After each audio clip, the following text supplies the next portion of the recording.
Now we'll talk about the setup and creating your first PDF viewer.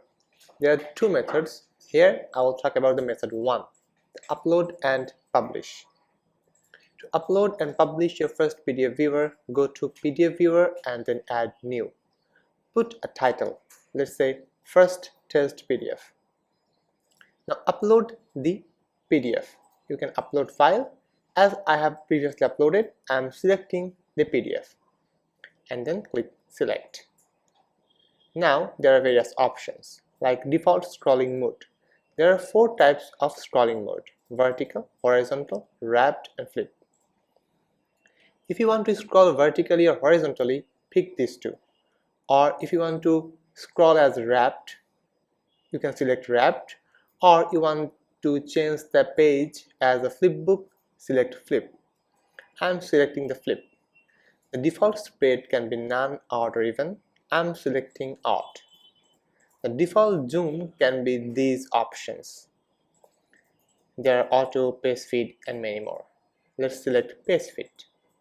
The page mode can be bookmark, thumbnail or attachment. You can keep it as it is. The jump to page can be put as a number where the PDF will start.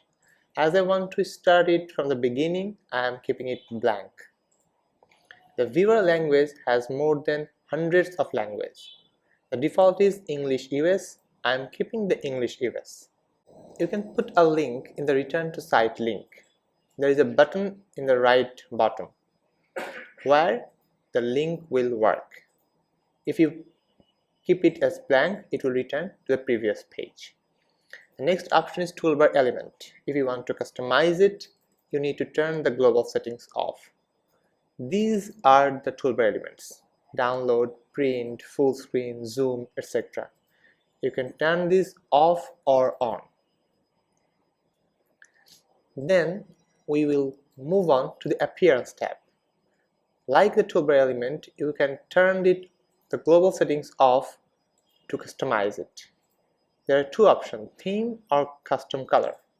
If you choose theme, there are 5 options: aqua white, marshall blue, midnight come and 2 more.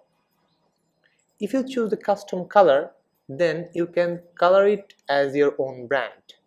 You can also style the icon as dark or light. I'm keeping the default setting, so I'm turning on the global settings. Then the privacy and security tab. We will talk about this later in the part of the video. Now click publish and your first PDF viewer is created. Let's see. You can see your first PDF viewer is created and it's a nice way of showing as the flipbook. You can see how smooth the flipbook works. So this is how you can create your first PDF viewer by uploading the PDF.